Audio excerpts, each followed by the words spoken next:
فاطمة زهرة بن ناصر، فنانة مغربية.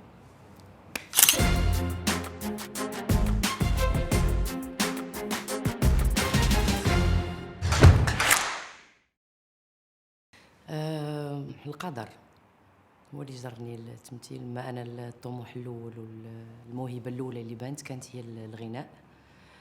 وكنت كنقرا في واحد النادي ديال لانفورماتيك، كنقرا لانفوغرافي، وكان لتحت الفوق كان الكلوب، ولتحت كان اتولي كيكونوا فيها لي زارتيست. ويافي واحد لو بانتر قال لي راه كاين واحد المسلسل كيدار له الكاستينغ. انا بيان سور كنسمع هادشي بوغ لا بروميير فوا، راه كنسمع شي حاجه اللي ما فهماهاش. كاستينغ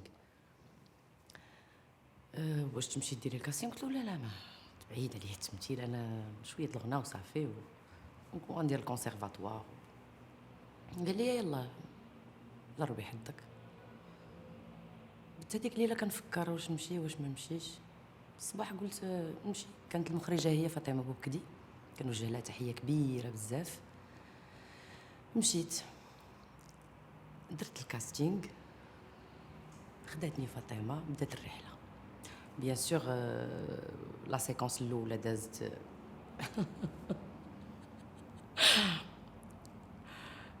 كان عندي لا بروميير ريبليك سميت كنقول فيها ماذا هناك.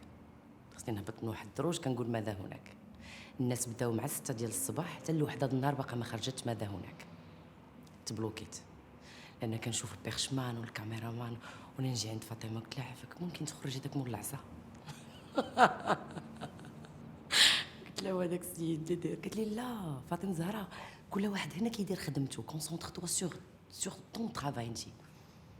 وبيان سور تبلوكيت وتعصبت وبكيت واللي جميل هو ان ديك السيده كنقولها شهاده لله ما خلاتنيش، حيت كنت مشيت في حالي، حيت كنت بغيت نكيتي. قلت لها انا شي با فيت بور سا، نمشي في حالي. خلاتني مشيت، ما عمرني نكون ممثله جامي. قالت لي فيك الداخل الممثله، امني بها غتخرج. كان عندي الحظ انني خدمت في السينما من بعد المسلسل ديال الامود مع المخرجه فاطمه بوكدي. خدمت مع محمد مفتكر، كنوجه ليه تحيه ايضا. حتى هو ثق فيا وعطاني سيتي ما كارت فيزيت هذاك لو فان دو موا. السينما هو اللي خلاني خدمت بزاف في الافلام ديال السينما. فوالا وهكا يعني ما عرفتش، يمكن ما كيعطيك الله سبحانه وتعالى شي حويجات كاريزما ولا هذا كتعاون. فوالا مهم جدا. انا كنقول لك فاطمه بوكدي كون ما تاقتش فيا وشدت فيا هكا بيديها وعطاتني الثقه في ذاك الوقت اللي انا ما قشات ترمات وسط بحر ديال الامواج ديالو، الناس كلها ضابطه اش كدير، انت داخل ما فاهمش.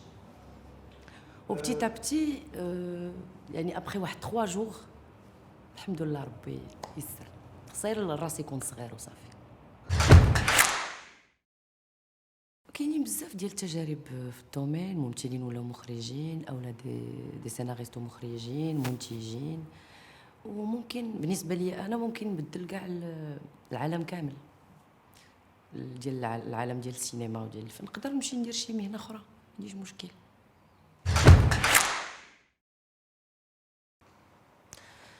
التمثيل مهنه صعيبه. علاش؟ انا غنهضر انطلاقا من تجربتي الشخصيه. نفسيا انا تنتهلك نفسيا. ماشي غنقول لك علاش، حيت البكا ولا حيت هذا ولا.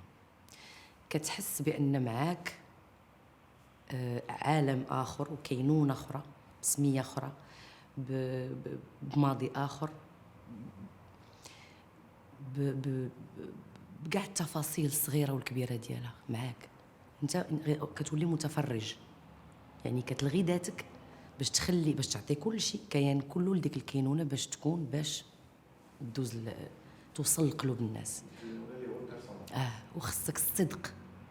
الا ما كانش الصدق في اي احساس، يعني كتحاول تحط ديك لا سيتوياسيون تحط راسك فيها، تشوف ماشي غير كتقول الكلام وخلاص او لا راه واحد واحد الخليط فيه واحد الغرائبيه جميله جدا، واحد السحر جميل جدا، وزعما كاين واحد الخويط ما بين التمثيل والتشخيص. تلبس او لا يلبسك. نعم ممكن تعيش بالتمثيل، نعم انا عايشه به، وي عايشين به بزاف ديال الناس، ومهنه مشرفه كنتعبوا فيها جدا.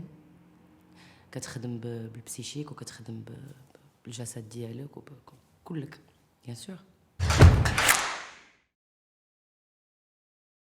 انا ما كنعرفش الاجور الممثلين في المغرب واش كيربحوا مزيان ولا لا، ولكن نهضر على راسي. اللهم لك الحمد، رزق الجوف كيبات فيه. فوالا. الشهرة هي أكبر كذبة، أكبر كذبة يقدر يعيشها شي حد. هي سيف ذو حدين. كتولي مشهور سي فغي، الناس حب الناس احترام الناس يهضروا معاك في الزنقة كذا كذا كذا، ولكن كيف ما كيتعطاك حب الناس والإعجاب ديالهم والاهتمام ديالهم، كيف ما كتحرم بزاف ديال الحويجات. هو كيبقى اختيار.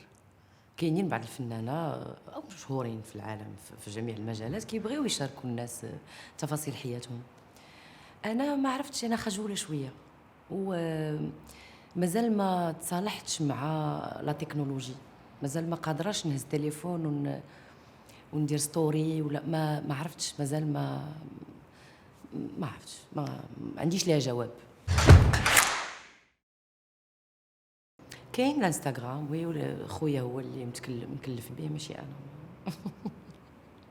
كاينه لاشين ديال اليوتيوب حتى هو اللي مكلف به. ما عنديش علاقه نهائيا بتوسكي سوشيال ميديا.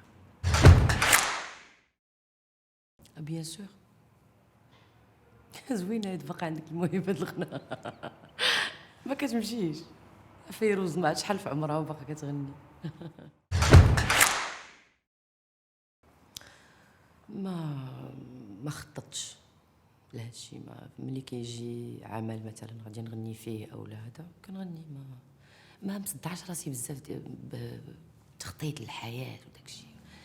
انا غادا في سخره الله وصافي.